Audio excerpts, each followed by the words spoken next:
जय श्री स्वामी समर्थ. आजचा दिवस मेष राशीच्या जातकांसाठी आत्मविश्वास, जबाबदारी आणि संयम यांचा समतोल साधणारा ठरेल. सकाळपासूनच कामाच्या बाबतीत मन सक्रिय राहील, प्रलंबित कामे पूर्ण करण्याची संधी मिळेल आणि वरिष्ठांकडून तुमच्या प्रयत्नांचे कौतुक होऊ शकते. मात्र घाईघाईने निर्णय घेणे टाळा. प्रत्येक बाबीचा विचार करूनच पुढे पाऊल टाकणे हिताचे ठरेल. व्यवसायात नवीन करार किंवा चर्चा यशस्वी होण्याची शक्यता आहे, पण अटी नीट वाचूनच सहमती द्या.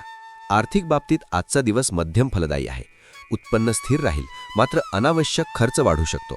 भविष्यासाठी बचतीचा विचार करणे गरजेचे आहे. गुंतवणुकीसाठी सल्ला घेऊनच निर्णय घ्या, अन्यथा नुकसान होऊ शकते.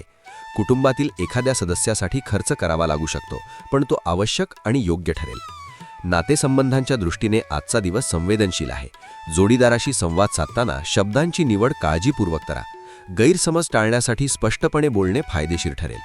अविवाहित व्यक्तींना नवीन ओळखी होऊ शकतात, पण लगेच भावनिक गुंतवणूक टाळावी. कुटुंबात शांत वातावरण राहील आणि वडीलधाऱ्या व्यक्तींचा सल्ला उपयुक्त ठरेल. तुमच्या राशीविषयी साप्ताहिक, मासिक आणि दैनंदिन राशी भविष्यासाठी चॅनलला सबस्क्राईब आणि लाईक करा. कॉमेंटमध्ये जय श्री स्वामी समर्थ लिहा.